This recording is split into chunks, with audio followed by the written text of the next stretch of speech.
All right, now let's look at some other example. We don't have pressure and temperature given. We have temperature and specific volume. What do you do here? So now, since the temperature and specific volume are given, you cannot follow my advice of, deciding what state it is. You cannot say it's saturated mixture. You cannot say it's compressed liquid or it's compressed vapor. So what we need to do is, the easy way is basically go to table A2, right? Which is the saturated mixture table for temperature.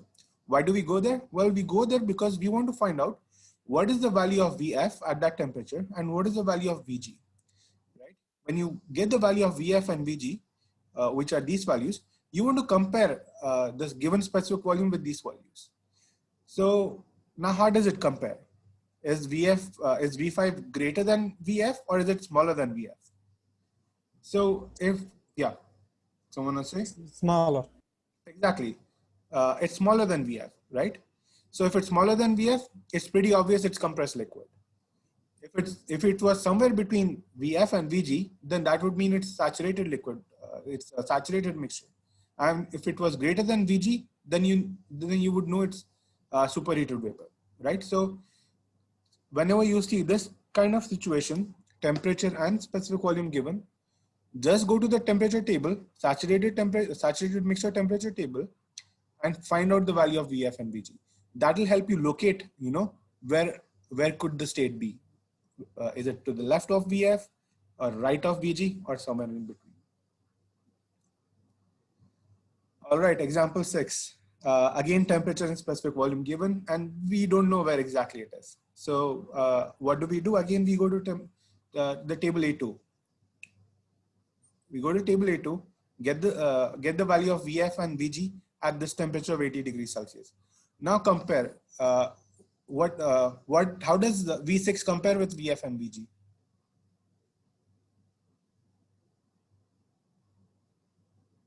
Well, someone can answer.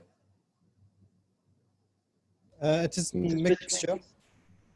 Yes, and it's a mixture. You're saying it's a mixture because you see that V6 is greater than VF, but it's smaller than VG, right? So it's between VF and VG.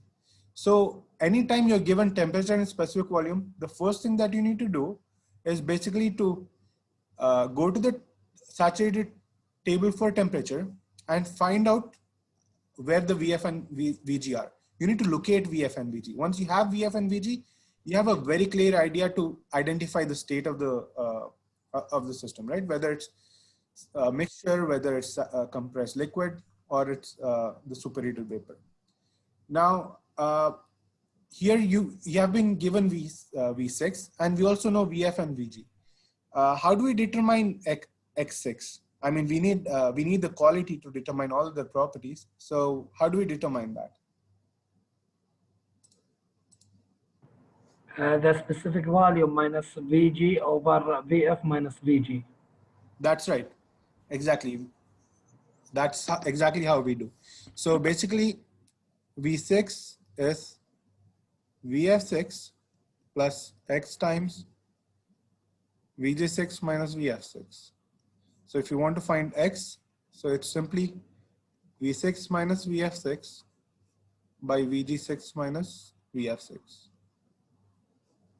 Once you have X, then using the similar formula, you can determine internal energy, you can determine entropy, you can determine enthalpy, you can determine anything you want. But we need to first determine X, right? And there was this sort of a problem in quiz 1 where a lot of students made mistakes. So just make sure you know how to handle this. All right, let's look at another example.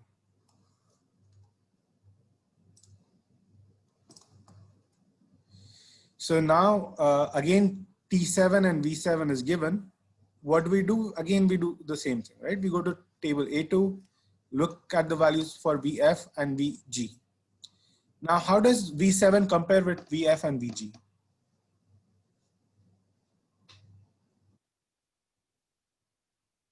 Superheated. And yes, it's superheated because you see it here. But why do you say it's superheated?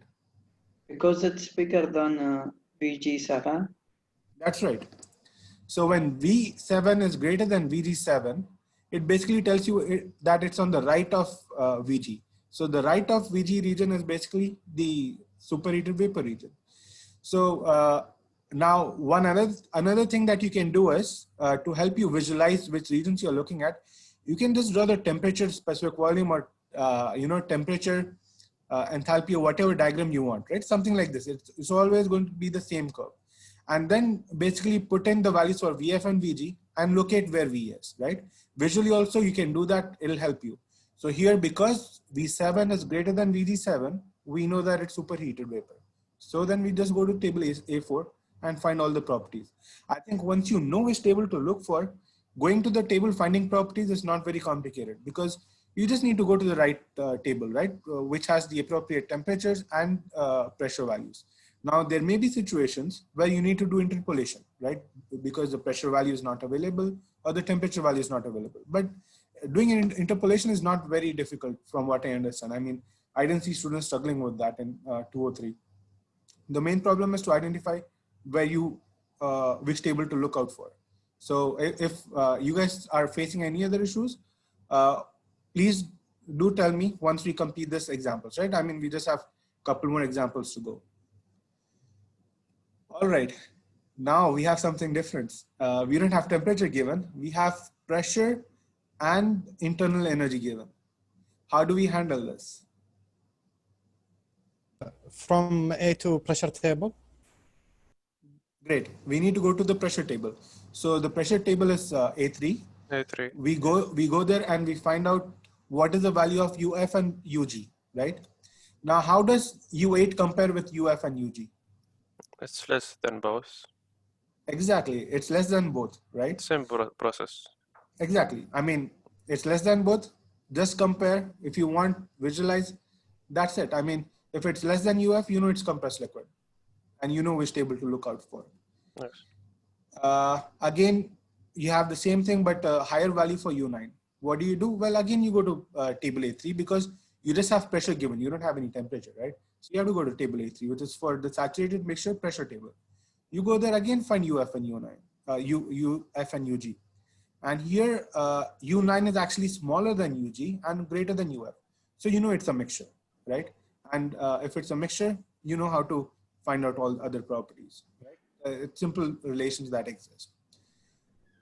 Okay, now we have something in the superheated region. Again, the procedure is really simple and straightforward. Go to the table, compare UF and UG. Here, U10 is greater than UG, right? So it tells you very clearly it's superheated vapor. So you go to table A4. Okay, now let's look at something else. What do you do when temperature and X are given, right? We had this in one of the problems today. The temperature was given and the quality is given. Now, I want you to determine the specific volume, right? How do we go about doing that? Well, first of all, what does this tell you? Which state is which state is it? Is it mixture? Is it compressed liquid? Or is it superheated vapor? Mixture. Saturated mixture. Exactly. And we know it's saturated mixture because we have been provided the value for X, right? For compressed liquid and for superheated vapor, X is not defined. So the fact that X is given simply tells you that it's in the mixture region for sure. Okay. Now, if you want to determine the value of specific volume, then we do what we have done before, right? I mean, specific volume or any other property within the mixture, it's basically VF plus X times VG minus VF. Now, where do I get these values of VG and VF? Well, I need to go to the saturated table, right? I need to go to the table. This time it's A2. Yeah, and get the values from for VF and VG at 80 degrees Celsius. Okay, so second. But why volume, Yes. not internal energy, for example? We can determine anything. I wanted to determine, for example, specific volume because this is temperature specific volume. Right? Okay. We can So determine in the anything question like it says what's it's required. Yeah. Yes. Okay. Yeah, so you can determine any property you like within the saturated mixture. The formula is going to be the same, right? So the procedure is also remaining the same. So you know it's a saturated mixture. Then you go for specific volume, we go and find out VF and VG. And using this formula, we get the value for specific volume at that condition. If let's say you wanted, enthalpy, then you just have to do the same thing, right? H11 would be HF at 11 plus X11 times HFG11, or HG minus HF11, right? So no matter what property you have to determine, you just have to follow the same procedure, go to the table, and then get the value for those properties at saturated liquid state and saturated vapor state. Once you have that, you determine it very easily.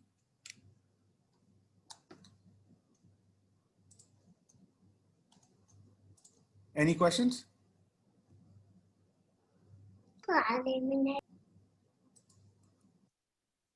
All right, something similar, though slightly different. Here, instead of given the temperature, you're given the pressure. Now, again, we know it's a saturated mixture because X is given, right? So what do we do here? This time, because Hussein wanted, we are finding internal energy. So what do we do here? How do we approach this problem? I mean, we have done this, you guys know it. We go A3, pressure table, and we take the UF, UG from the internal energy. That's right. And Exactly. we go plug the equation. That's right. Excellent, Mustafa. So that's what we need to do. The pressure is given, go to table A3 and get the values for UF and UG at the pressure that is given, right? So at 80 bar, you get these values. And once you have those values, then it's just a matter of using the same formula, right? So it's about writing U at 12 is equal to UF 12 plus X 12 times UG 12 minus UF 12. You have all these values, right? Just plug them in and you get the answer. So these are the different possible options that you can see when you're looking at the property tables. Now, this is the standard thing that I wanted to cover. Now, if you have any questions, the floor is open. Please ask and I will try to help you out on those questions. You can open the quiz questions and solve them. Okay, well, the solution was given, right? You had any Oh yeah, we problem just with go that? through them. No.